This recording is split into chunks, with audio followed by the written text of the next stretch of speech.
আসসালামু আলাইকুম ওয়া রাহমাতুল্লাহি ওয়া বারাকাতুহু।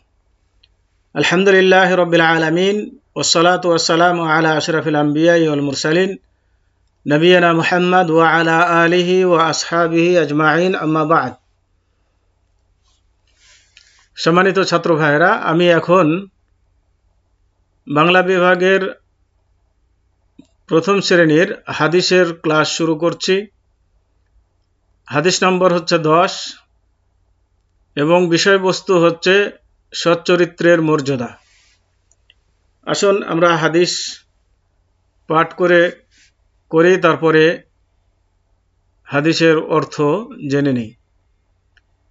আন আব্দুল্লাহ ইবনে আমরিন রাদিয়াল্লাহু আনহুমা قال لم يكن النبي صلى الله عليه وسلم فاحشا ولا متفاحشا وكان يقول إن من خياركم أحسنكم أخلاقا।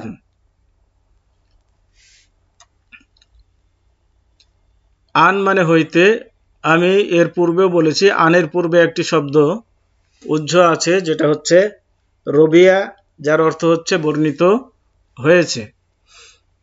এবং কারণও বলেছিলাম যে আন হচ্ছে আরবিতে যাকে বলা হয় হরফ বা অক্ষর, যেটা বাক্যের শুরুতে তার বসার ক্ষমতা থাকে না। তাহলে এখান থেকে আমাদেরকে বুঝে নিতে হবে যে এর পূর্বে অবশ্যই কোনো শব্দ আছে, যার কারণে এটা এখানে প্রথমে নিয়ে আসা হয়েছে। আর এই প্রথমে আসাটাই ওই শব্দটিকে গোপন করা বা উজ্জ করার প্রতি সহায়ক হয়েছে। আন মানে হইতে, আব্দুল্লাহ মানে আল্লাহর বান্দা, আব্দ মানে বান্দা, আল্লাহ মানে আল্লাহ, আল্লাহর বান্দা। তার আব্দুল্লাহ পুরাটা মিলে একজনের নাম। বিন মানে পুত্র, আমর মানে আমরের। এখানে একটু লক্ষ্য করবেন যে এখানে একটা এই যে ওয়াও দেওয়া আছে। আসলে কথাটা হলো এই আমর এবং উমার এই দুইটি শব্দ লিখতে একই। তো এখন এটা উমার পড়বেন নাকি আমর পড়বেন, এটাকে পার্থক্য করার জন্য এই ওয়াওটা দেওয়া হয়েছে। ওয়াওটা দিলে বুঝে নিতে হবে যে এখানে আইনে হবে ফাতা জাবার আর মিমে হবে সাকিন, আমর শব্দটা হবে আমর, তাহলে এর নাম হচ্ছে আমর। তাহলে আমরের পুত্র আব্দুল্লাহ হইতে বর্ণিত। রাদিয়াল্লাহু আনহু, রাদিয়া মানে সন্তুষ্ট হন, আল্লাহ মানে আল্লাহ, আনহুমা তাদের দুজনের প্রতি, আন মানে প্রতি, হুমা মানে তাদের দুজন, মানে আব্দুল্লাহ এবং আমর দুইজনের প্রতি আল্লাহ সন্তুষ্ট হন। এখানে ইতিপূর্বে আমি কথাটা উল্লেখ করেছিলাম যে রাবিদের মধ্যে যদি দুইজনই সাহাবি থাকেন, তাহলে এখানে আন হুমা দ্বিবচন শব্দ ব্যবহার করা হয়, আনহুর স্থানে আনহুমা বলা হয়। অন্যান্য হাদিসে দেখবেন আনহু বা মহিলা হলে আনহা এরকম ব্যবহার করা হয়। কিন্তু দুইজনই যদি সাহাবি থাকেন, উল্লেখ থাকেন, তাহলে পরে এখানে মুহাদ্দিসিনদের পরিভাষায় এটা আনহুমা মানে দুইজনের প্রতি আল্লাহ রাব্বুল আলামিন সন্তুষ্টি হন, রাজি হন, এই দোয়া করা হয়ে থাকে। তাহলে রাদিয়াল্লাহু আনহুমার মানে হচ্ছে আল্লাহ তাদের দুজনের প্রতি সন্তুষ্ট থাকুন বা হন। ক্বালা তিনি বলেছেন,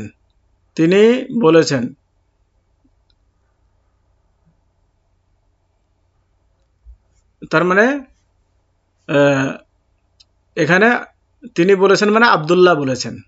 আব্দুল্লাহ এ ক্বালার কর্তা হচ্ছে আব্দুল্লাহ, তাহলে আব্দুল্লাহ বলেছেন, তিনি একজন পুরুষ বলেছেন মানে আব্দুল্লাহ বলেছেন। লাম ইয়াকুনিন নবিয়্যু সাল্লাল্লাহু আলাইহি ওয়াসাল্লাম, লাম ইয়াকুন মানে ছিলেন না, লাম ইয়াকুন মানে ছিলেন না।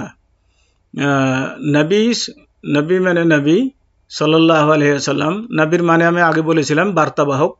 সাল্লাল্লাহু আলাইহি ওয়াসাল্লাম আল্লাহ তার প্রতি সন্তুষ্ট হন, এটা একটা দোয়া, না আল্লাহ তার প্রতি রহমত নাজিল করুন, ওয়াসাল্লাম এবং শান্তি বর্ষিত করুন। ফাহিশান, ফাহিশ মানে অশ্লীল বাক্য ব্যবহারকারী, অশ্লীল কথা ব্যবহারকারী ব্যক্তি তিনি ছিলেন না। ওয়ালা মুতাফাহিশান এবং তিনি ফাহিশ কথা বলার চেষ্টাও করতেন না।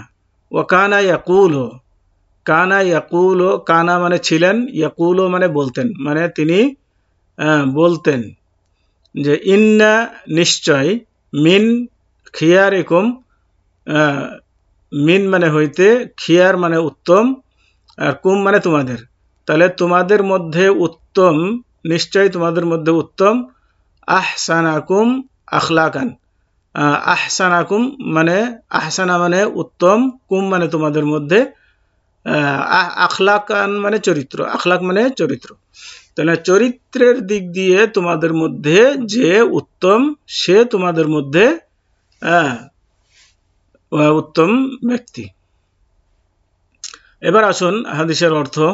আব্দুল্লাহ বিন আমর রাদিয়াল্লাহু আনহুমা হতে বর্ণিত, তিনি বলেন নবী সাল্লাল্লাহু আলাইহি ওয়াসাল্লাম অশ্লীল কথা বলতেন না এবং অশ্লীল কথা বলার চেষ্টা করতেন না। তিনি ইরশাদ করেছেন, তোমাদের মধ্যে সবচেয়ে ভালো লোক তারা যারা তোমাদের মধ্যে চরিত্রের দিক দিয়ে সবচেয়ে বেশি উত্তম। হাদিস সহিহ বুখারী হাদিস নম্বর 3559 এবং সহিহ মুসলিম হাদিস নম্বর 68/2321। তবে হাদিসের শব্দগুলি সহিহ বুখারী থেকে নেওয়া হয়েছে। এ কথাটাও আগে বলেছি, তারপরও আবারও বলছি, মানে এই হাদিসটি বুখারী এবং মুসলিম উভয় কিতাবের মধ্যে রয়েছে, কিন্তু শব্দের মধ্যে হয়তো কিছুটা পার্থক্য থাকতে পারে, অর্থ হয়তো একই কিন্তু শব্দের ক্ষেত্রে কিছুটা পার্থক্য থাকতে পারে। তো এখানে এটা বলার উদ্দেশ্য হলো এখানে যে শব্দগুলো উল্লেখ করা হয়েছে, নেওয়া হয়েছে, সেটা সহিহ বুখারী থেকে নেওয়া হয়েছে। হয়তো মুসলিমের শব্দটা এর সাথে নাও মিলতে পারে, ভিন্ন হতে পারে, কিন্তু মুসলিম শরীফের মধ্যেও এই হাদিসটি রয়েছে। এবার আসুন হাদিস বর্ণনাকারীর পরিচয়। তো এই হাদিস বর্ণনাকারীর পরিচয় এর আগেও গিয়েছে। তিনি হচ্ছেন আব্দুল্লাহ বিন আমর বিন আল আস বিন ওয়াইল আস-সাহামি আল কোরাশি। তার দাদা কাব বিন লুয়াইয়ের সাথে আল্লাহ রসুল সাল্লাল্লাহু আলাইহি ওয়াসাল্লামের বংশ একত্রে মিলিত হয়েছে। প্রথম দিকেই তিনি ইসলাম গ্রহণকারীদের মধ্যে অন্যতম একজন, মানে ইসলামের শুরুতেই তিনি ইসলাম গ্রহণ করেছেন। হাদিসের সারসংক্ষেপ অর্থ। এই হাদিস হতে প্রমাণ পাওয়া যায় যে আল্লাহ রসুল সাল্লাল্লাহু আলাইহি ওয়াসাল্লাম সবচেয়ে উত্তম চরিত্রের অধিকারী ছিলেন। তিনি অশ্লীল কথা বলতেন না এবং অশ্লীল বাক্য ব্যয় করতেন না। অশ্লীলতার মধ্যে কথা, কাজ এবং অন্যান্য গুণাবলী হতে পারে, মানে অশ্লীল বলতে কথাও হতে পারে, কাজও হতে পারে, বা অন্যান্য জিনিস তার মধ্যে হতে পারে।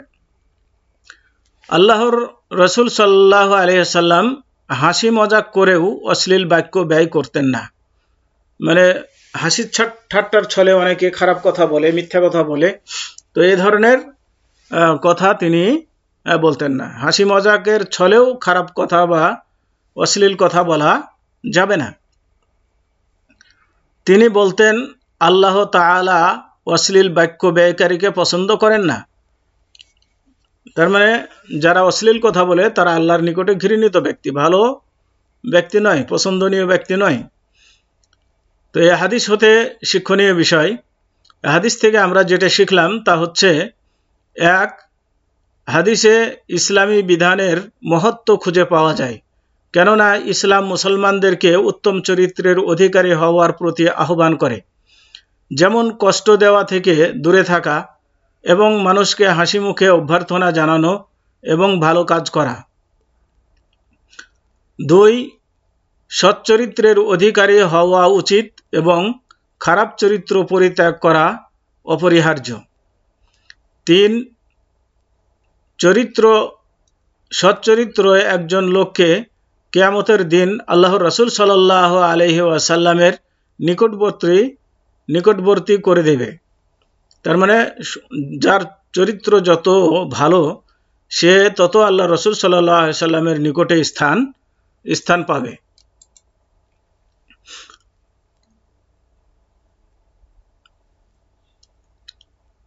4 মুসলমানদেরকে সম্মান করা এবং তাদের সাথে উত্তম পন্থায় লেনদেন করা উত্তম চরিত্রের অংশ।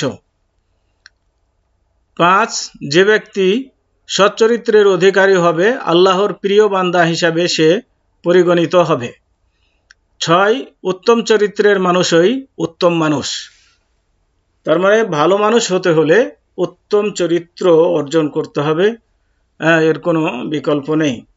সে আর উত্তম চরিত্রের মানুষ দুনিয়াতেও প্রশংসা পায় মানুষের কাছে এবং আল্লাহ রাব্বুল আলামিনের কাছেও সে প্রিয় বান্দা হিসাবে পরিগণিত হয়। তো আজকে এ পর্যন্তই। ওয়াসাল্লাল্লাহু আলা নবিয়িনা মুহাম্মদ ওয়া আলা আলিহি ওয়া আসহাবিহি ওয়া বারিক ওয়া সাল্লাম। আসসালামু আলাইকুম ওয়া রাহমাতুল্লাহি ওয়া বারাকাতুহু।